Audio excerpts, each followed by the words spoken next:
阿弥陀佛，请将蒲团对齐，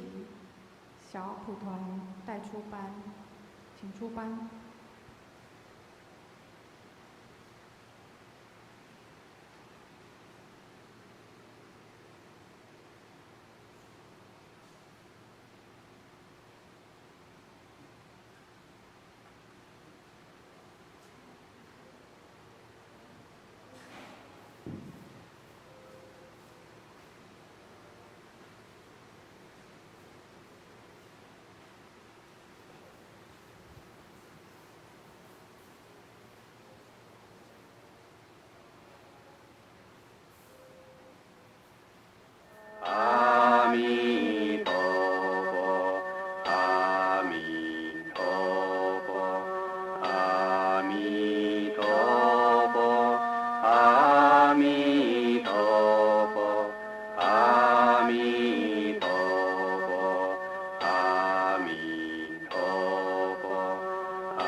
南无有。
Phổ Hiền Phổ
长久山。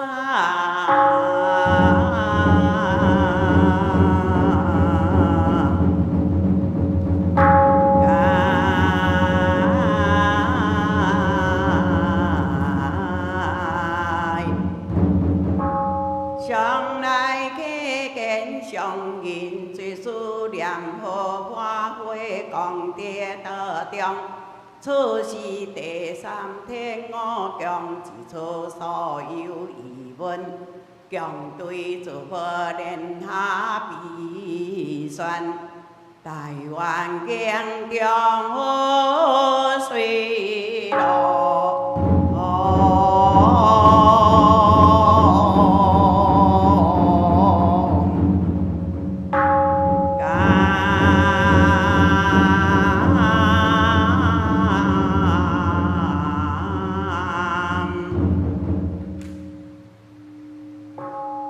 为讲破照破牛暗深藏台湾大军迷，顶礼一讲是开山主持上会下深好相迷，德行清净如莲为讲破照如愿，以智慧为定做比为就将众生引向清凉之地。心地加倍悲愿心好，一生严持戒律修持，无害行诸作恶。该违法阴正，修如水仙化人心，面对自苦不动如山。众生之苦难，心心灵敏为众开示法门。讲报主讲上人，随随缘之要言其教诲犹如明灯，只因后下不离正道。地主顶感念之因，今得于民国114年10月初4日至第初6日起见良好法会3应日。完成上人方法利生之志，可令众生得离苦，以报上人教诲深因。何愿上至宫中主上安住台湾经理，体照宾还随听不灭自灭，福享无生义生善缘，功结已无尽。众生公道义无边，紧所上文是于中华民国114年10月初6日节，做将定所诸善信因顶，别拜记。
啊。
Nam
mô A Di Đà Phật.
Nam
诸佛菩萨、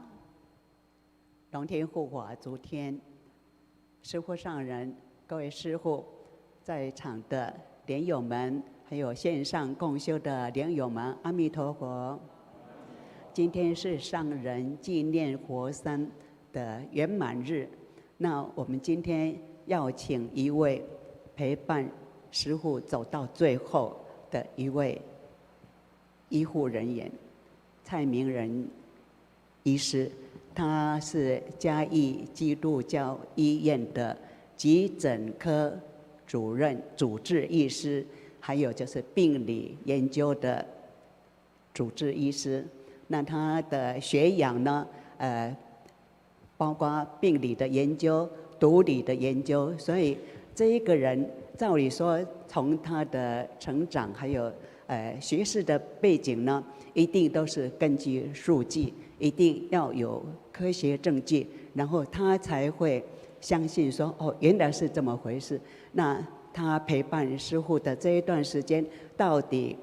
让他有什么样的感触？那我们请蔡明仁医师来跟大家分享。他在今年度刚刚得到嘉义基督教医院的最佳医疗人员。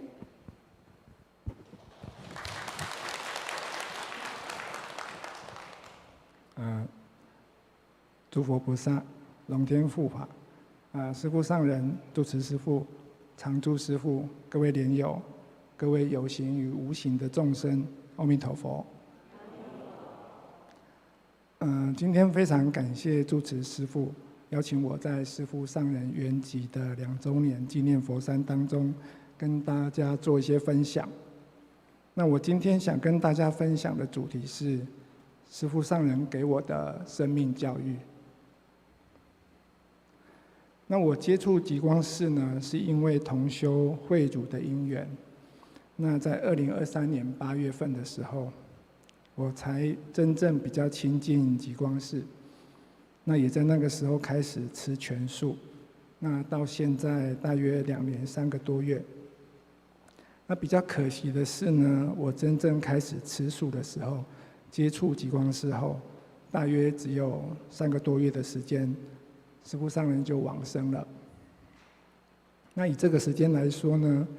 我跟上人的缘分呢，说长不长，说短也不短。但对我来说呢，这一段时间，还有上人最后临终的过程，却带给我非常深刻的生命教育。那当时呢，师父上人得过新冠肺炎，那后来并发心肺衰竭，身体已经非常虚弱了，已经不像以前这样子能够在会客室轻松的跟莲友们见面。那因为我是医师的缘故呢，加上师父上人当时住在我服务的嘉义基督教医院，所以我比较有机会可以比较清楚地了解师父的病情。那当师父从嘉基出院之后，我也因为这个因缘，可以去探视师父上人。那我在急诊领域学习工作从住院医师到主治医师已经超过20年。那在急诊室里面，我接触过许多急重症的病患，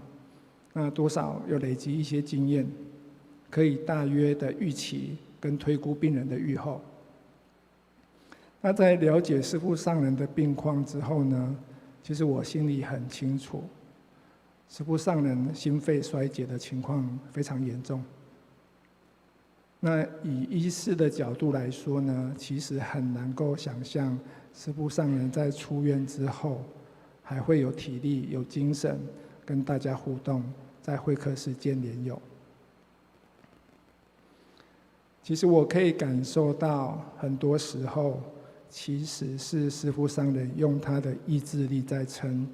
用他的慈悲心在撑。身体很虚弱了，还是希望出来见大家，安慰大家。那身为急诊医师呢，我平常在临床上其实很少有机会跟病人建立长期的医病关系。那急诊医师呢，也不会希望病人再回来急诊就医，最好是大家都不要生病。那病人来到急诊呢，我们处理急重症，稳定病情之后呢，通常会转给各科做后续的治疗，或者是长期慢性病的控制。所以呢，我们不太会有自己的病人群，也比较少有机会跟病人建立深厚长期的情感。那但是呢，因为师父上人的因缘，跟他往生前的最后2、3个月，我反而有机会跟师父上人比较频繁的互动。也因此呢，我对师父上人的感情，不只是医生跟病人的关系而已，更像是家人病了，你会担心，会放在心上的那种感觉。那师父上人在出院后的几个月，病情时好时坏，变化很大。那在常住师父们、极光寺医护群连友以及义军师姐等人的悉心照顾之下呢，那病情曾经一度有好转的迹象，甚至呢可以在会客室见连友。那以医师的角度来看呢，那真的是很不可思议。只是到了10月份之后，病情又开始出现变化，反复的泌尿道感染，再加上中秋节后气候骤变，天气一下子变冷了。那在急诊室呢，我们很清楚知道这种节气转变时，心血管还有呼吸道的急重症都会明显的增加。所以我们也因此更加担心师父上人的状况。那到了11月14号的晚上，师父上人呢出现了持续性的心房颤动，合并心室快速的心室反应，也就是一种危急的心律不整。那心跳呢，1分钟跳超过150下。大家可以想象一下，心跳150下，就好像是你跑100公尺短跑之后的那种心跳速度。那年轻人呢，跑100公尺大概10几20秒就可以休息了。但是如果这样的心跳呢，要持续1、2个小时，甚至更久，那心脏怎么承受得了呢？心脏会进一步的衰竭。而心脏衰竭呢，会诱发更多的心律不整。那心律不整呢，又会让心脏收缩力变差，这就是一个恶性循环。那因为当时呢，师父已经进出多次的医院，上人也不太想要再回到医院或急诊室治疗。那天晚上我看了师父后，建议了使用一些抗心律不整药物后，就让上人休息，我也回家了。那到了11月15号的上午，我得知师父上人因为心律不整的状况仍然持续着，我开始担心了。赶紧查询最新的医疗指引，看看还有哪些替代的口服心律不整药物可以使用。那通常这种情况呢的治疗是需要使用针剂的抗心律不整药物，甚至需要同步整流电击。但是师父上人没有在医院，我到了连友黄药师的药局拿到药物后，去看了师父上人，尝试使用第2线的抗心律不整药物后，师父的心跳速率稍微缓解，降到1分钟大约100下左右。那在看完师父后呢，我就回家休息。心情其实很紧绷，身体也很疲累，就先躺下来午睡。我午睡时呢，手机设定了勿扰模式。睡到2点10分左右，我就感觉到突然有一个感觉，一个念头，一个声音，好像在提醒我，我该醒来了。我就惊醒过来，打开手机一看，发现5分钟前有很多通极光师打来的未接来电。那我立刻就从床上跳起来回电。法成师父告诉我，师父上人出现了急性腹绞痛，需要赶紧叫救护车送到我们医院的急诊。那我一听到呢，马上就开车前往急诊室等候。师父上人送到急诊室的时候呢，我刚好在减伤分流遇到师父。师父跟我挥手，我问了师父上人你怎么了？师父上人说他肚子很痛很痛。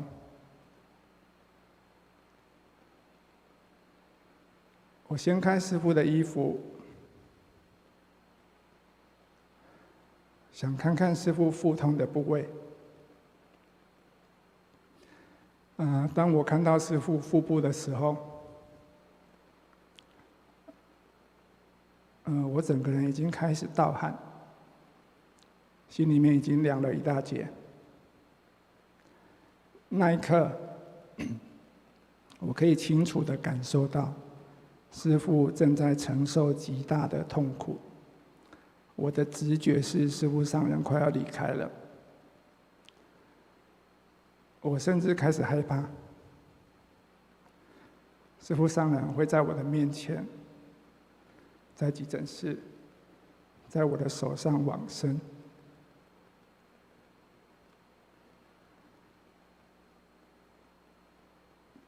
对一个急诊医师来说，这种感觉非常不好受。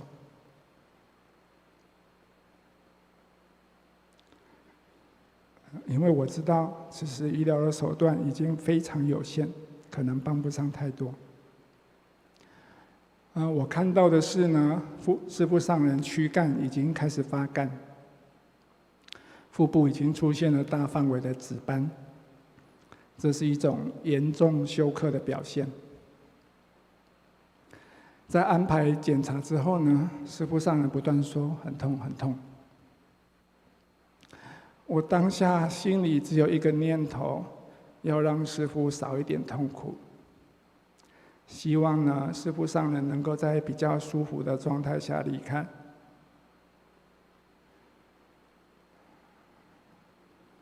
常住师父呢，曾经转达过，师父上人不希望使用吗啡类的止痛药，所以我只能选择比较安全的普拿疼针剂帮师父止痛。但是以医师的专业来看，我也知道，在这种情况下的剧痛，真的能有效舒缓的，其实只剩下吗啡类的止痛药了。他打了普拿疼针剂后呢，师父还是非常的疼痛。在那种情况下，我真的非常非常的无力，心里面在想，我到底还能够为师父做什么？真的不知道该如何是好。我记得当时陪同师父到急诊的常住师父有法远、法柔、法庄，还有信慈师父。那因为急救室呢，只能有一位家属陪伴在里面了哈，所以当时呢是法庄师父陪伴在师父身边。那在我看着师父受苦，却又不知道如何帮忙的那个时候呢，师父上人想要跟我说话，但是他已经痛到发不出声音来了，只好示意要纸跟笔。那于是呢，我们递上了纸笔。师父上人用颤抖的手写下了3行字。第一行呢是写一同吃饭，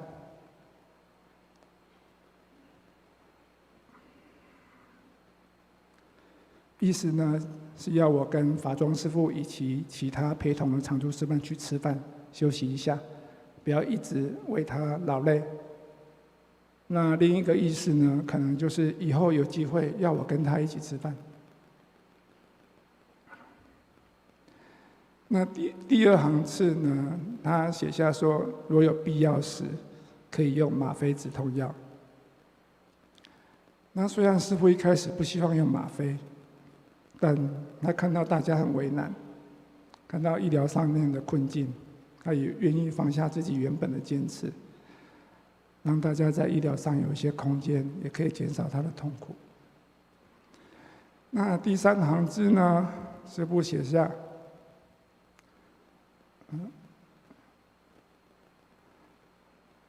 蔡医师帮忙很多。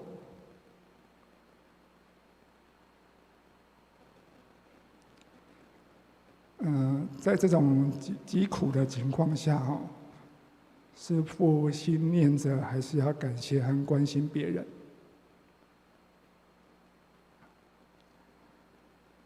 大家可以想象吗？一个病人在临终时，在受这么大的痛苦的时候，他想到的、关心的，不是自己的痛，而是别人，是旁边陪伴的常住师父，是医护人员，是众生。这样的心量，这样的慈悲力度，在我20年的急诊生涯里从来没有见过。一般临终的病人呢，只求赶快脱离痛苦都来不及了，很难还有精神去关心别人的感受。但是师父上人在这种境界里面想到的仍然是别人。对我来说，这就是一场非常非常震撼的生命教育。检查报告很快出来了，显示多重器官衰竭。那因为心脏没有办法有效的收缩，把血液打到全身各个器官，所以肝脏、肾脏还有肠胃道都因为血流灌注的不足而逐渐衰竭。法庄师父呢，把检验报告传给极光市医护群的这个 LINE 里面一起讨论了哈。那我们也在电话里面，还有跟住持慧哲师父、马医师、杨医师、仪备医师，还有师父上人的侄子，也是一位麻醉科医师等人讨论了哈，讨论目前的状况。大家要面对一个关键的决定，要不要送师父上人回市里，还是要继续在医院急救？那以我的判断呢，我心里是希望可以让师父在比较放松、比较减少痛苦的情况下往生，不要再接受太多侵入性的治疗了。我也帮师父上人开了一点低剂量的吗啡止痛药。那打完之后呢，师父说他有比较好一点，但是还是会痛。我就在问师父，如果还是会痛，我们可以再多打一点点止痛药好不好？师父点头说好。于是我又增加了少量的吗啡。止痛之后呢，师父的疼痛明显的缓解，身体也比较放松了，也能够闭上眼睛稍微休息。但是呢，伴随而来的就是血压跟心跳开始下降。这一个可能呢，是因为多重器官衰竭休克的自然现象；另一个可能呢，是当疼痛的刺激被解除之后，原本因为疼痛而撑着的生理反应也跟着缓下来了。我们跟常住师父们讨论，认为师父可能慢慢要离开了。于是法柔师父趁着师父上人还有意识的时候，多次询问师父要不要回极光市，还是要留在医院到加护病房继续治疗。那当再次跟师父上人确认之后呢，师父上人非常明确的点头，表示他选择到加护病房。那既然做出这样的决定呢，急救上面就需要使用大量点滴维持血压之外就必须使用升压剂。那依照医院的规定使用升压剂要由中央静脉导管给药，所以要先打中央静脉导管。那中央静脉导管呢，大概20公分长要打在这个属膝部的股静脉或者是颈部的颈静脉里面就是比较大条的血管、深层的血管里面。那当时呢，我帮师父打中央静脉导管的时候，因为师父血压已经很低了，股静脉几乎扁掉了，那即使使用超音波导引，还是很难打上。所以在这个过程当中，师父又多承受了几次穿刺的痛苦，最后不得不暂时改由周边静脉先给升压剂。就在这个时候呢，师父的血压收缩压从90、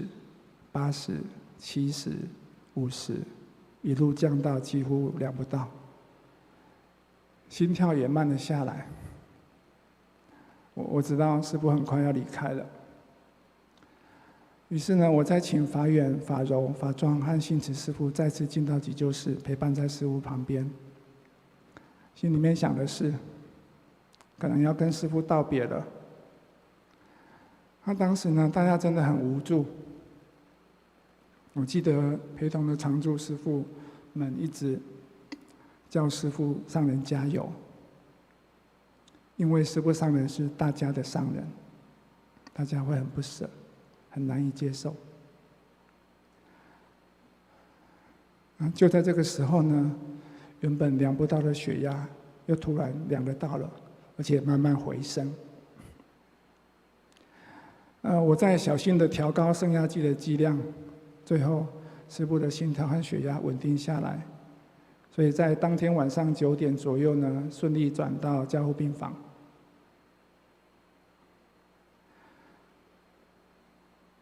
当天晚上是11月15号晚上，我回到家里，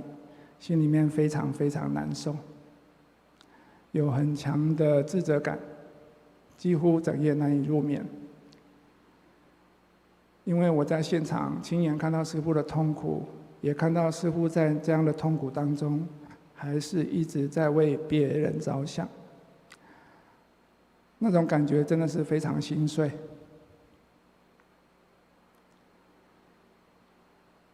11月16号的下午，就是隔天，我心情很郁闷，觉得我应该回极光寺念佛，回向给师父。我走进服务台，其实已经哽咽到说不出话来了，只能赶快上大殿做晚课。我记得那一天在大殿的时候呢，我几乎没有办法完整的念诵，边念边哭，泣不成声。当天呢，马医师也从台北赶下来，一起来做晚课。我听到他也是一边念一边哭。那段期间呢，我同时也是在为我的阿公做祈，所以我后来到功德堂诵经的时候，旁边的信慈师父在我旁边唱得很大声，很用力的陪我。那时候我很清楚的可以感受到常住师父们一直在旁边陪伴支持着我。用完晚餐洗碗的时候，我听到法柔师父和法勤师父之间一些苦中作乐的互动，我心情又稍微好了一点。我也记得那一天法顺师父红着眼睛一边洗碗一边问我，师父的状况有没有比较好？我在用餐装汤的时候，法涛师父帮我抬锅子让我舀汤。11月16号晚上在服务台，我跟慧哲师父、法成师父、法远师父还有法庄师父聊一聊，心情就慢慢的舒缓一点。那第3天呢，11月17号的时候，就是师父上人在加护病房的第3天，由仪备医师跟法庄师父去探视。那一天呢，师父的生命征象似乎有比较稳定了，升压剂的剂量呢也慢慢往下调整。那天晚上呢，一杯医师还跟我讨论，是否可以给师父用一些静脉营养的针，帮助师父上人。11月18号，就是第4天的时候，一杯医师有再去探视师父，生命征象呢看起来又更稳定一些了。我查阅了医嘱，医嘱上面显示，在那天的早上已经可以移除升压剂了。然而，在同一天的下午2点37分，法庄师父突然接到医院的通知，师父上人病危，开放家属临终探视。那在当时呢，因为有多位的常住师父在前一天已经到台北今年举办法会，那再加上那个时间点呢，刚好是极光师上殿的时间，所以呢，一时间没有办法有很多人赶到医院。那法庄师父打电话问我，可不可以先去加护病房探视师父？那常住师父随后再赶来。所以我在下午2点56分的时候抵达加护病房。我询问护理师师父的病程。那我知道说，师父是在中午过后，血压突然下降，所以再次用上了2种升压剂。那时候呢，师父已经处在弥留的状态，意识不清，已经无法回应我的对话。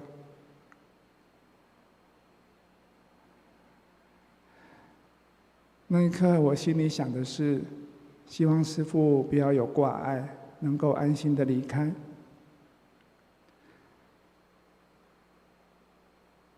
所以我就握着师父上的手，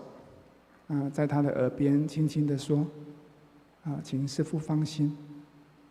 弟子们会依照师父的教诲如数修行，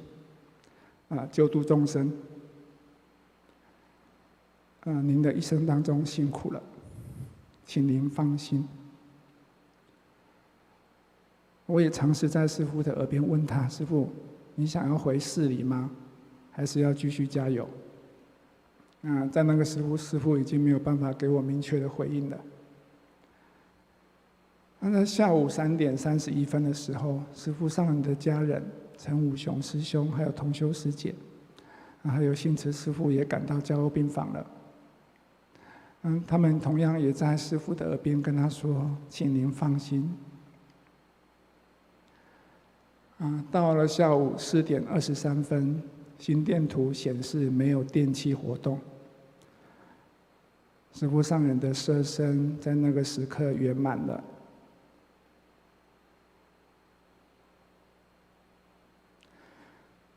经过这一段过程，我才真正深刻的体会到，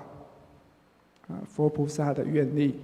师父上人的精神力和慈悲力度是何等的广大。我也明白，上人之所以能够度化这么多有形与无形的众生，是因为他用自己的生命在实践他所教导的一切。而身为急诊医师呢，我本来的工作就是在帮助别人的工作，是很有机会学习师父上人的慈悲和愿力的。但是呢，在急诊20几年，再加上疫情，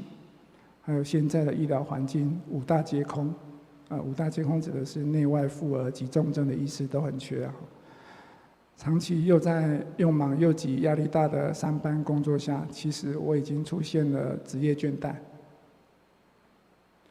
如果在那个情况的环境下呢，要持续保有同理心跟慈悲心，真的很不容易。但是呢，因为在极光寺学佛，因为师父上人临终前给我的一场生命教育，我发现自己开始慢慢有一些改变。我愿意多一点耐心，多一点同理，对病人、对家属、对一起工作的同仁多想一步。我也愿意多花一点时间跟病人解释病情，愿意多听病人说话，说明处置还有治疗的方向，让病人和家属可以安心一点。我也愿意对同事、对护理人员多一点包容和感谢，少一点情绪，多一点关怀。那这样的改变呢，在急诊的工作环境其实是看得见、感受得到的。那我们的急诊病人量很大，百班同时段有4线的主治医师，每一线就是一个小组，有1个主治医师、1个专科医师、2个护理师。那当身为主治医师的我，情绪比较稳定，肯表达关心和耐心的时候呢，病人和家属比较不会抱怨，护理人员呢在照顾病人的时候也比较不会起烦恼。那整个团队的氛围呢会比较平稳，那病人的处置流程也会比较顺畅。我的同修慧茹常常也跟我说，你其实是一个很有福报的人啊。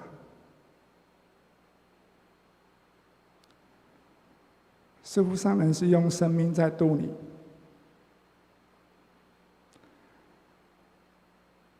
你的工作本身就是在帮助人，薪资也不错，大家都很羡慕，你还有什么好抱怨的呢？仔细想想，真的如此，这也是师父上人在默默提醒我、教育我的地方。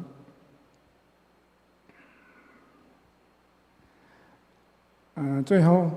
我要感谢我的同修慧茹。那回想当初，为了让我愿意吃素、愿意学佛，他真的吃了很多苦头，因为我会争辩、会反对、会跟他吵架，常常会用我慢的心态去对他。那这些种种呢，只有他最清楚。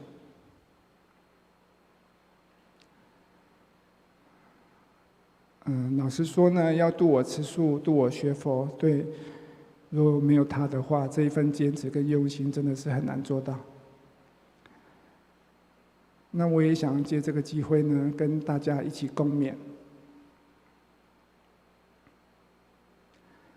我们是佛弟子，是师父上人的弟子，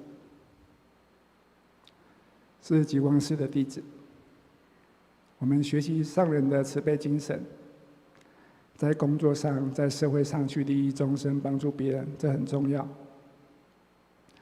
但是呢，千万也不要忘记对身边最亲近的人、家人、同修、同事，还有最常相处的伙伴，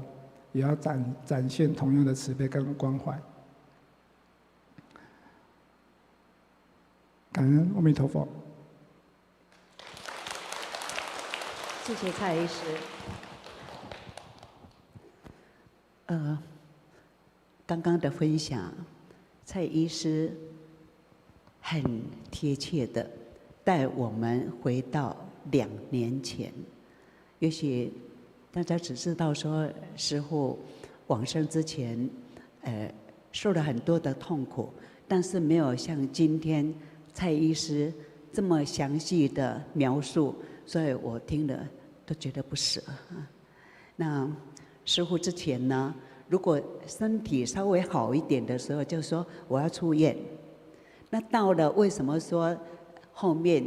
进到急诊室，他愿意进到急诊室，然后说他愿意住在医院？其实师父不是贪生怕死，他是说，如果他没有吃一点苦，让众生，让他伤害的所有一切众生感官看到他受苦了，然后呢，愿意说放下和解，愿意我们一起提升，愿意不要大家在冤冤相报，然后呢，大家都是在一个痛苦的情况之下在过日子。这是师父为什么他后面他愿意说我愿意进到加护病房，愿意打吗啡，愿意做那个很痛苦的穿刺的治疗，那就是要吃苦给众生看，让他们说好，你当初让我们受苦，那你现在也得到报应了，我们甘愿了。我记得师父以前常常说，他希望在法坛上，就是法座上说法，然后往生。那最后面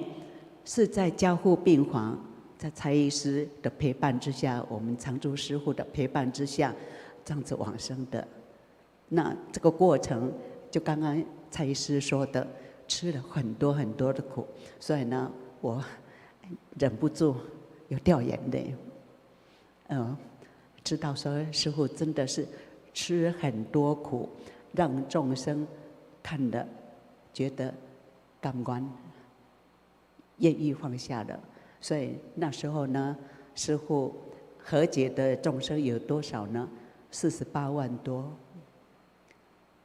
他一直讲的就是说，你们一定要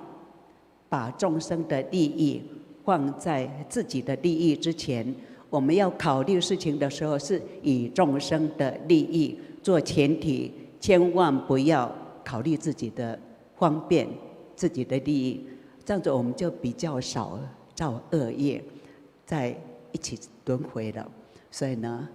师父他是用他的生命，他的整个生命过程来教导我们。各位，我们是出家人，那我们在家居士呢，也都有父母。父母最希望的是什么呢？不是有很好的物质享受，食衣住行都是高档的，而是儿女愿意听从他的教导，愿意像他所教导的这样子去做，父母亲就安心了。所以呢，回过头来，师父的教导还是不断，他留下来给我们的劝诫，或者是说他叫我们注意要做到的，一直都在我们的心目中，一直在我们的脑海里面在回转。那我们纪念师父的周年，最重要的还是听师父的教导，认真的奉行，让大家都能够提升，让大家都不要再冤冤相报，不要在轮回当中受苦。好，我们一起在纪念上人的纪念活山呢，大家一起在用功，一起向我们的冤亲债主求忏悔，让我们的祖先所有心目中我们想要度化的众生，一起来用功，一起离苦得乐。阿弥陀佛，请慢慢站起来。